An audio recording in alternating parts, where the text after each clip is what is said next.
변호사님 안녕하십니까? 안녕하십니까. 법도사 옥성기 변호사입니다. 네, 변호사님 이번에 할 질문은 요즘은 뭐 남성분들도 많이 당하기는 하지만 그래도 여성분들이 아무래도 좀 출퇴근길도 되게 많이 당하는 일이 아닐까 싶기는 한데 대중교통 탔을 때 이제 성추행을 당하는 경우가 있잖아요. 그랬을 때 좀 어떻게 대처하면 좋을지 그거에 대해서 여쭤보려고 합니다. 싸움이나 비슷한 건데 결국은 현장에서 적발이 돼야 되는 게 제일 중요한 것 같습니다. 그 현장에서 바로 성추행 사실에 대해서 얘기를 하고 그 다음에 그것을 목격한 사람이 있으면 제일 좋고요. 그 다음 대중교통 장소면은 거기에 있던 뭐 경찰이 있거나 지하철 공사에도 그 사법 경찰들이 있거든요.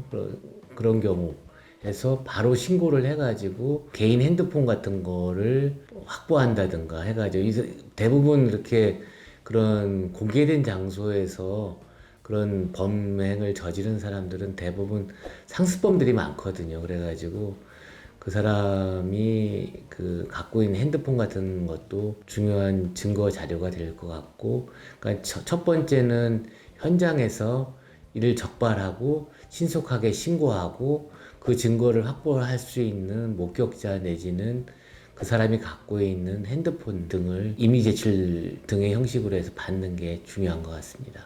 현장에서 적발하는 게 가장 중요하다. 그리고 목격자랑 증거가 중요하다.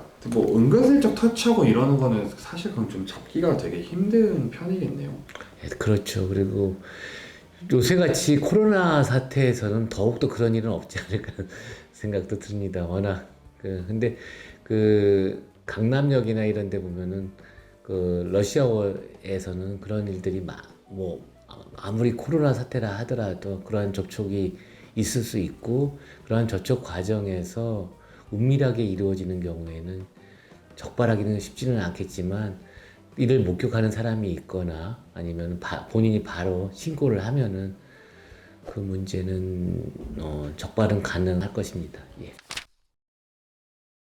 그러니까 술 취한 피해자를 모텔 같은 데서 데려와서 뭐 강간을 하거나 추행을 하는 경우는 그 피해자가 정확하게 그 상황을 진술하고 그 과정에서 그 범행 과정 내지는 전에 있었던 그 CCTV 같은 촬영된 것들을 통해 가지고 어떤 그 증거들을 확보할 수가 있는 반면에 대중교통을 이용해 가지고 성추행을 당했다고 하는 것은 사실 입증하기가 쉽지가 않고, 그러기 때문에 또 이러한 일들이 그냥 묻혀지는 경우가 많습니다. 그래서 그와 관련해서는 제일 먼저 중요한 게 증거를 확보하는 건데, 증거 확보와 관련해서 먼저 이제 예방 차원에서 낯선 남자가 뒤에 바로 있는 경우에는 본인이 직접 그 사람을 볼 수 있도록 한 45도 방향으로 해가지고 비스듬하게 있으면은 추행하려고 하는 사람이 그런 행동을 하지 못할 것 같습니다. 그리고 적발이 된 경우에도 그게 이제 지속적 반복적으로 순간이지만 하는 경우에 이러한 좀 불쾌감이 있다는 거를 미리